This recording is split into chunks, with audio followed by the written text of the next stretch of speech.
Tapping కేసులో ప్రధాన నిందితుడిగా ఉన్న ఎస్ఐబి మాజీ చీఫ్ ప్రభాకర్ రావు సిట్ విచారణ కొనసాగుతోంది.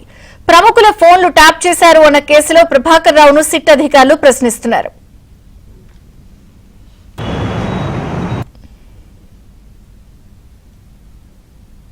ఫోన్ ట్యాపింగ్ కేసులో సిట్ అధికారులు ప్రభాకర్ రావును మూడోసారి విచారిస్తున్నారు. వివరాలను మా ప్రతినిధి ప్రవీణ్ అందిస్తారు. ప్రవీణ్,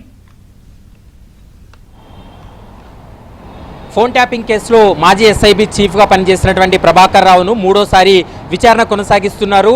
ఇప్పటికే west zone DCP Vijay Kumar ప్రస్తుతం ప్రభాకర్ రావును విచారణ జరిపి అతను స్టేట్మెంట్ రికార్డ్ చేస్తున్నటువంటి పరిస్థితి ఉంది.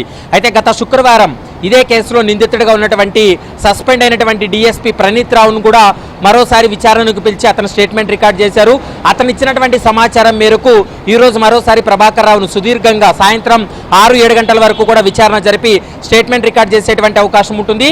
2023 డిసెంబర్లో ఎన్నికల ఫలితాలు విడుదలైన తర్వాత ఫోన్ ట్యాపింగ్ చేసినటువంటి కాంటాక్ట్ నెంబర్లు డాటానంతా కూడా డిస్ట్రాయ్ చేయాలంటూ కూడా ప్రభాకర్ రావు ఆదేశాల మేరకే చేశామని, మరోవైపు ఏదైతే హార్డ్ డిస్క్లన్నింటినీ కూడా ధ్వంసం చేసినటువంటి వాటిపై కూడా ప్రణీత్ రావును విచారణ జరిపినప్పుడు మరోసారి ప్రభాకర్ రావు పేరే అతను చెప్పడంతో ఈరోజు ప్రణీత్ రావు ఇచ్చినటువంటి స్టేట్మెంట్ ఆధారంగా చేసుకొని క్వశ్చన్ చేస్తున్నారు. మరోవైపు ఎఫ్ఎస్ఎల్ రిపోర్ట్ను ఆధారంగా చేసుకొని ఎఫ్ఎస్ఎల్ రిపోర్ట్లో వచ్చినటువంటి అంశాలన్నింటినీ కూడా లెక్కలోకి తీసుకొని ప్రభాకర్ రావును కూడా విచారణ జరుపుతున్నారు.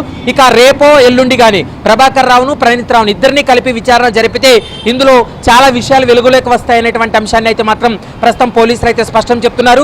ఈ రోజు సాయంత్రం వరకు కూడా ఈ విచారణ కొనసాగేటువంటి అవకాశం అయితే కనపడుతుంది. విజయ చంద్రిక. థాంక్యూ.